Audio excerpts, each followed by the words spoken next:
voyez ça avant autant d'histoire, non? Belle histoire. Oh, shit.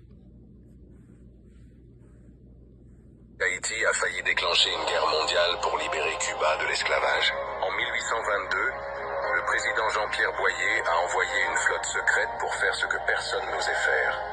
Défier l'Espagne sur son propre terrain. Restez bien jusqu'à la fin. Car ce que les marins haïtiens ont fait à Porto Rico et Cuba va vous rendre fiers d'être haïtiens. En 1820, Haïti est libre. Mais tout autour, dans la Caraïbe, l'esclavage fait rage. Le président Jean-Pierre Boyer ne peut plus le supporter. Il sait qu'Haïti ne sera jamais en sécurité si ses voisins sont encore enchaînés. Alors, il prépare un plan secret, l'expédition vers l'Est. Il ne veut pas seulement unir l'île, l'actuelle République dominicaine. Il veut chasser les Espagnols de toutes les îles voisines. Boyer arme des navires haïtiens.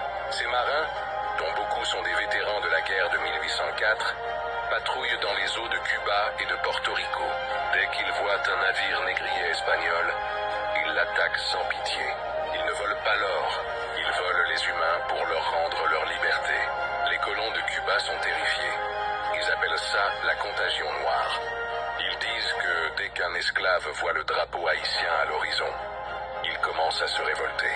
L'Espagne et la France menacent de raser Port-au-Prince si Haïti ne retire pas ses navires. C'est là que l'histoire devient poignante. Haïti a dû freiner ses ambitions militaires à cause de la fameuse dette de l'indépendance. Mais l'esprit de révolte qu'Haïti a planté à Cuba a mené, des années plus tard, à l'indépendance de Cuba. Haïti a été l'étincelle de liberté pour toute la Caraïbe espagnole. Haïti n'était pas juste une île libre. C'était le garde-côte de la liberté dans tout l'Atlantique.